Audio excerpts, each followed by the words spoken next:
everyone, this is Cynthia, Let's Talk Books, and today I want to talk about one book in specific, and that is The Nightingale by Kristen Hanna. So this will be a full book review, dedicated review to it, but it's going to be spoiler free. I'm going to keep it as spoiler free as I possibly can. If you are reading this for a class, if you are reading it for my class, this review is not going to give you everything you want. You still have to read it. Sorry, that's the teacher in me speaking out. I just finished this book a couple of nights ago, and the last few chapters had me crying so bad. And I was reading them at night, so I was trying to not sob too hard so I didn't wake up my boyfriend. But it was so emotional. World War II books, though, tend to be emotional, right? So anyway, let's just get started with the review. So I gave this book 5 stars. I had a little trouble with deciding what star rating to give it, because this is the first World War II fiction book I've read in a while. This is a book that my sister had been asking me to read for quite some time, and I understand why she wanted me to read it. I still have to have a conversation with her about this book. It's a book about 2 sisters. It's set in World War II France, and it's basically the trajectory in which the war takes these 2 sisters, which is down different but really dangerous roads, which it's set in World War II. That you expect that in the story. What makes this book different is in part the setting. It's in France, and if you don't know, France was occupied during World War II, but it's actually split in half. The northern half of France was directly occupied by the Nazi regime, by the German military, but this bottom half of France is allowed to form an independent French government, which was with the capital in the city of Vichy. So it's called the Vichy regime. One of the things that this book does really good is kind of show the French feelings leading up to the breakout of the war, right? War is declared in 1939. Britain and France declare war on Germany because they invade Poland. But there's a period of months in between the declaration of war and when actual fighting begins that's called drôle de guerre, because there is no fighting during that time.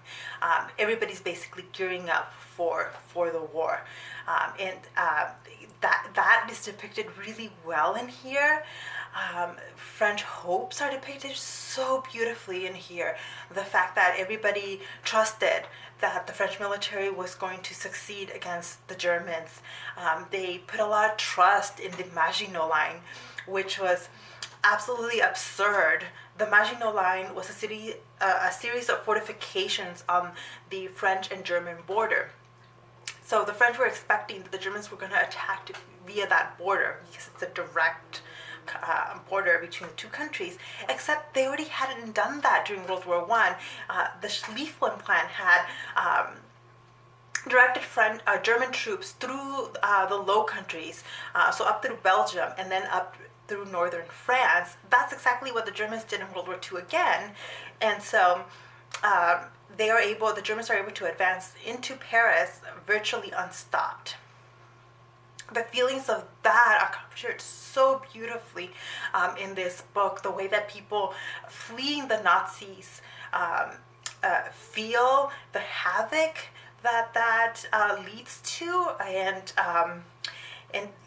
some of the everyday problems that they face in terms of gas for their cars, food to eat, the long journeys and walks that they had to endure, the devastation that causes to the countryside. All that is depicted really well in here, with the added bonus that she's not just telling you the history of what happened, she's showing it to you through the eyes of characters that you get to care very much about. Right? One of the main themes in the book is the women's side of the war. Right? Most of the French men are gone. right? The ones they had all been drafted into the army. Most of the ones that were of serving age have been drafted. Most of those soldiers end up as POWs in Germany. Most of them stay in Germany.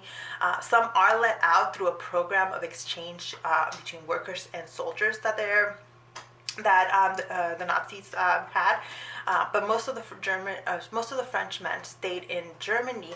The ones that didn't, some did end up joining the Allies. There were French troops amongst the Allies. The ones that didn't, also a lot of them throughout in the course of the war end up in the hills joining the French resistance. Right? So the men are all like kind of scattered throughout Europe. What happened to the women? Right? What are the women doing? And they're doing a whole range of things. They are collaborating. They are falling in love. They are trying to survive. They are fighting for the resistance. Right? So one thing that she does show, and I don't know if everybody picked up on the fact that the French resistance is not like, it's not automatically strong. Right? She does just show us characters we love, kind of resisting the Nazi regime, but most people did not join the French resistance. Right? They didn't, at least at the beginning. They did not. Towards the end of the war, when it was clear the Allies were going to win, there were then a whole bunch of people that joined the French resistance. But most people were just trying to survive. That didn't mean they were necessarily working with the Nazis or helping them, but they were not actively working against the Nazis. I have a whole lecture in my classes about what constitutes resistance and the difference between big R resistance and small R resistance. Because resistance actions can take a whole range of it, but without becoming a professor in this video, that is all depicted really nicely in here. The women's side of the war here, the women stories of being part of the resistance are largely not told at the end of the war, and it's actually not been until more recent years, probably the last couple of decades, that women's participation in the resistance has been acknowledged and given more attention, which they really should have, right? Because they participated, they helped just as much, sometimes more than the men. And at the end of the war, they don't get, veterans aid. They don't get memorials. They don't get their due. They don't get the attention they're due. Let's see. Another key element when you're talking about World War II is also the treatment of Jews. Right. The book touches on it, and I do like the way it touched on it because it's in some ways realistic. Right. People didn't expect Jews to be treated the way they were treated. They didn't expect that the Jews were doing gassed in death camps. But there were tricklings of information that kind of hinted at what was actually happening. I also really liked that and I don't think everybody picked up on this, but it's not the Nazis that round up Jews in France. It was not the Nazis. It was the French police. It was the French police who had the list of every Jew, foreign and French Jews in France, and then they're the ones arresting them and then deporting them, sending them to concentration camps in Germany and in Poland, and all over Nazi territory. And not everybody agreed with what was happening when they see their neighbors and friends being rounded up, but there was also that element of, I don't want to get involved. If I say something, if I speak out, it puts my life in danger, and I'm not going to do that. And the brave actions of the people who did step up and try to do something about it.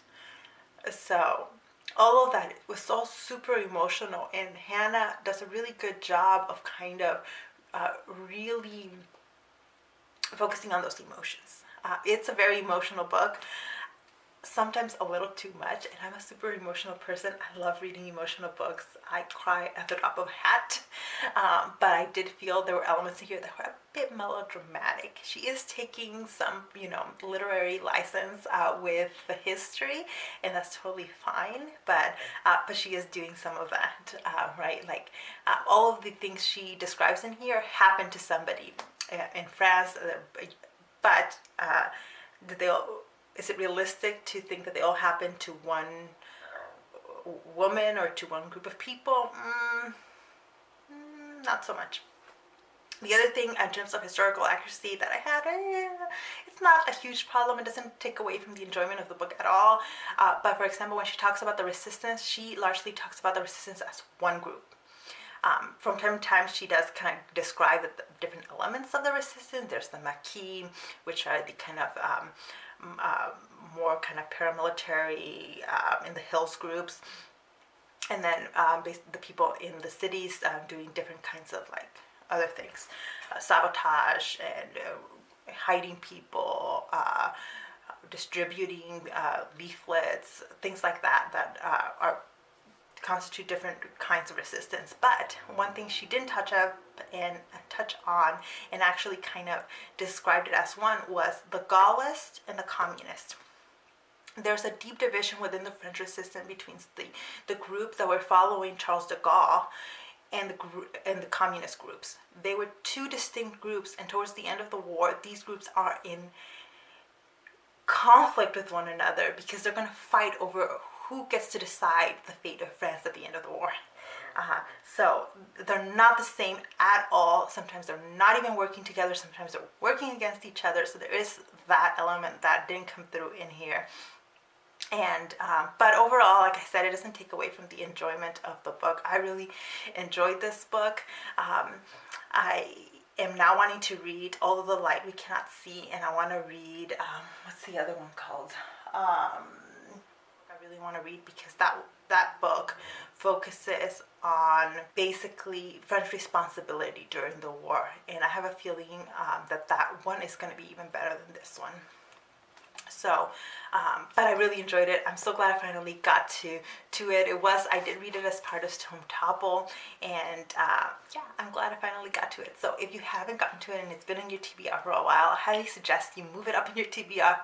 Start reading through it. It's a faster read than I anticipated. Like once you get into the story, it's just really easy to start getting through it, and it didn't end up taking me that long to finish it because it moves very quickly. But be prepared with some tissues because it's dramatic, it's emotional. So that is it for me on this. If you've read it and have some thoughts on it that you want to share with me, please leave some comments down below. I'd love to chat about this book with other people that have read it, and I'm not afraid of spoilers.